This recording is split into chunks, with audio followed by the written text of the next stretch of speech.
So we're going to be splicing up a new halyard here. Now, you can look at the instructions and they talk about fid lengths and half fid lengths and all these confusing measurements, but I'm going to show you guys how to do it really easily without all that complicated terminology. First thing you're going to do, if your rope has this like melted section, you're going to cut that off. So the general plan when you're trying to make an eye splice to attach your halyard shackle, all you're really doing is this. There's an eye, and then this is going to be buried back inside here. Now the problem is, it's actually 2 layers of line. You have the cover, and then inside you have the core. So that's where stuff gets a little complicated. But just always keep in mind, this is what you're making. So as weird or discombobulated as it might look, all you're really doing is getting this inside of here. This is a class 1 fiber that we're using. It's polyester and it's just double braid. So first thing we're going to do is we need to figure out the minimum length we need for the tail. Now, since this is a class 1 fiber, you can use fid lengths. So that means that this is technically the minimum length. And the way I know that this is the right fid is on it written somewhere really small right here. It says the diameter of the line it corresponds with. So this is 12mm line, which is 1/2 inch line. And this is the 1/2 inch fid or 12mm fid. So this is our minimum. Now minimum on a halyard is never a good way to go, so we're going to go a bit longer than that. Now if you don't have fids at home, you can also just go by a tape measure, and as you can see the 1/2 inch fid is 11 inches long, so that means you need a minimum of 11 inches for the tail. Now when we're doing all of this, the core and the cover, they're going to kind of shimmy around on each other. So to avoid having that happen further back in the line, I'm actually going to just tie a little slip knot just to lock everything in place. Okay, so back here, we're going to open the cover and get the core out. So now at this point, you have the line comes along, this is just cover, and this is just core. So what you're going to do is you're going to feed the cover back into the core, and then back here, you're going to feed this whole assembly back into the whole line. That's really it. First thing we need to do is we need to taper this. Now if you've seen my videos on splicing class 2 fibers, you know I'm a big stickler on taper. But since this is class 1 and this is just the cover, well, we can use a knife and just cut at a very generous angle. Now at the angle cut, what you're going to do next is you're just going to pull out some fibers from back here just to thin it. So pretty much you want to pull out half the fibers and then cut them off back here, and it'll just, you know, it's kind of a quick taper, but it's still tapered. So you'll pull them out and then cut them off. So we're going to keep doing that until we thin this down, and it'll get pretty small. And at that point, we're ready to bury it back into the core. So now you can see this is the cover that we're going to be left with after the taper, and these are all the pieces we're going to be cutting off. It's a bit less of a taper and more of a step down. Okay, so now we have this much smaller cover, and we're just simply going to splice it back into the core. So we simply open the core's fibers and just feed the cover inside. Now we don't have to go very far. This is not a structural part. This is simply to help make it all look a little better.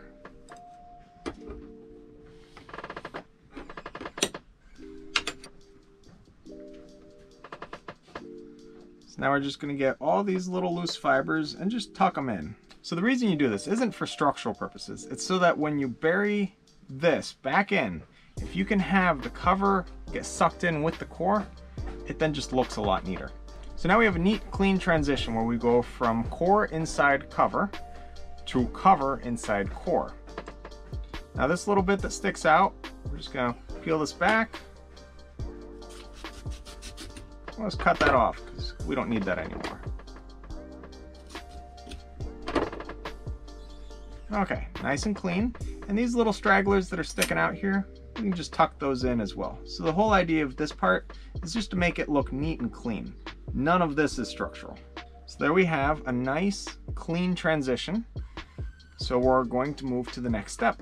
So the next step is to make the actual eye. So remember how I said that this whole mess is just going to tuck back into here? So that's all we're really going to be doing.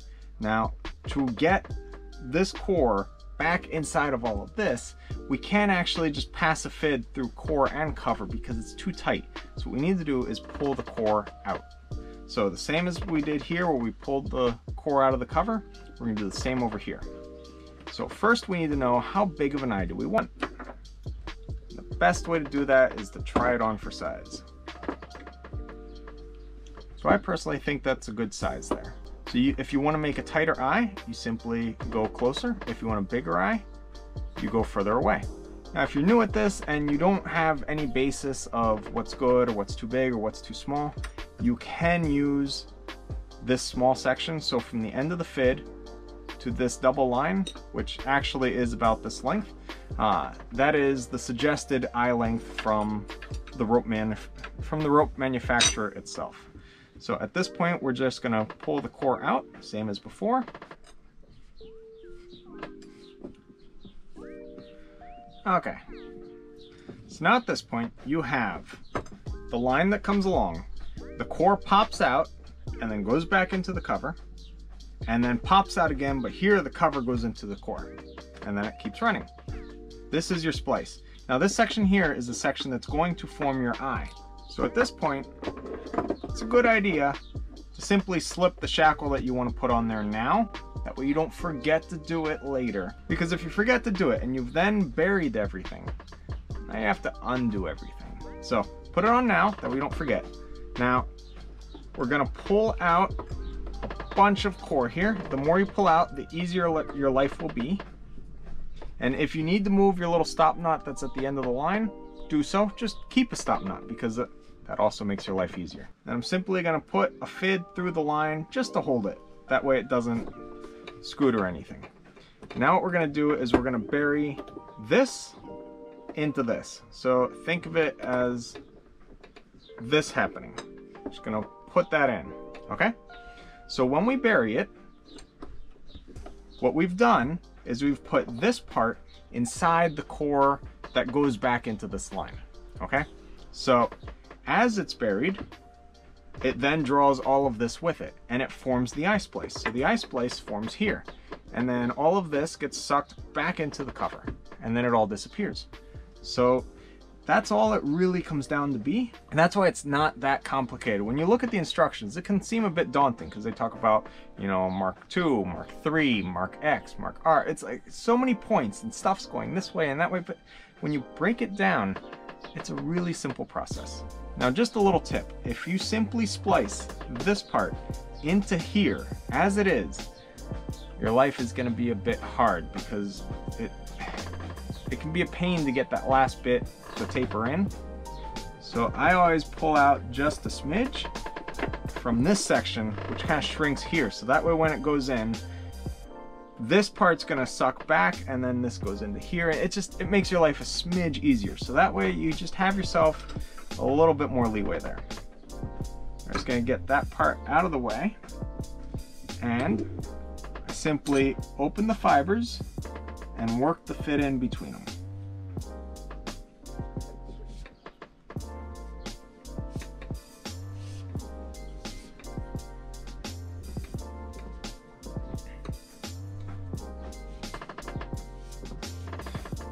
So I'm going a little bit of the ways and then we're gonna pop out and we're gonna go in again.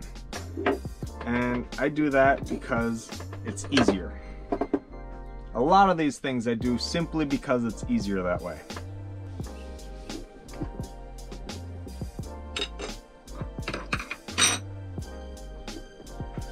So what is it that makes it easier? Well, here's the thing. Later on, this loop that you have that pops out, you have to milk back into the cover. And that's honestly the hardest part of the whole splice. So the more you pull out, the more you have to milk back in. So I try to pull out as little as possible. But the problem is when you have a little thing, then you have a loop and your fit is straight and you can't actually run the whole loop in one pass. Now if you pull out a whole bunch, then you can. To avoid having all that extra that I then need to milk back in, I simply do the splice in stages. So I simply run tangent to the curve a couple times, and then the splice ends up the same. So this part here, we just want this cover to go inside the core. So just gonna kind of push it a little bit just to get it in there.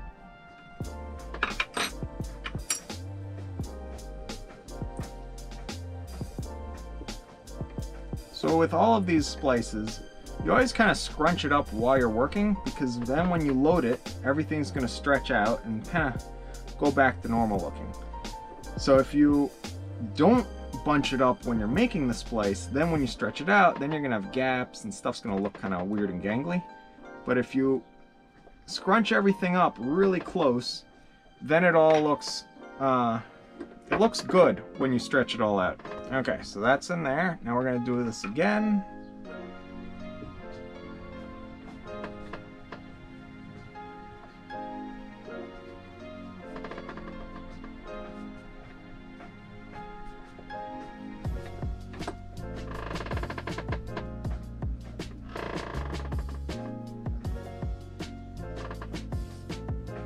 Now if you notice, I'm not using tape. If you want to use tape, you can.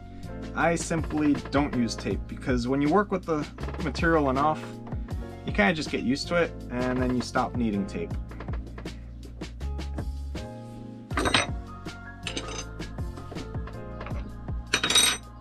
Okay, so at this point we have the buried section of the eye splice that runs all the way through this loop. So at this point it's safe to take out this fid, because all that we need from it is done. So now what we're gonna do is we're actually gonna open this eye back up. So what we're doing is we're milking this buried tail back into this, just to see how long is it, how much space does it take up. And what we're gonna do is we're gonna mark here, and we're gonna pull it out again, and we know this is our end, and we taper it back from there. So this is gonna be our first cut. And now we're going to taper it. So to taper it, I simply pull out strands here, and I just pull out 2 at a time.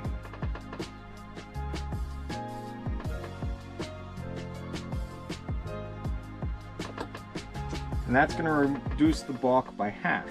Okay, so all these strands are in pairs. Now we're going to pull singles.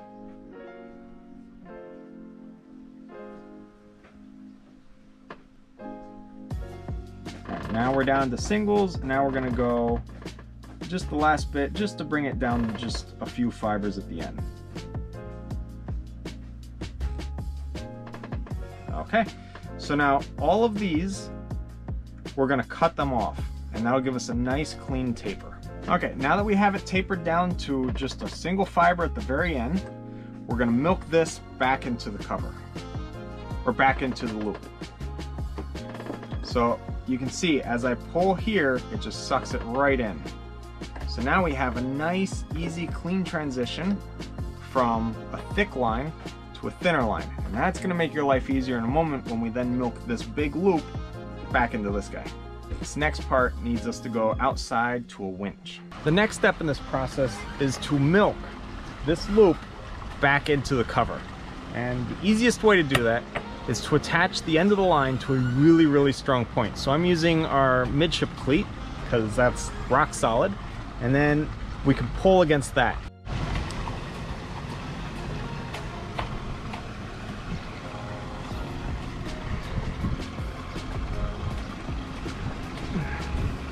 Once you have it pulled back pretty much all the way so it's nice and neatly buried, then you're just gonna whip up the splice. So you simply wrap everything up, make it look really nice and pretty, and then it's all finished. Thanks so much for watching. Be sure to like, subscribe, and share this video with your friends. And if you'd like to follow our journey in real time on a map, receive postcards from our ports of call, and message us directly to the boat, you can go ahead and become a patron using the link in the description down below.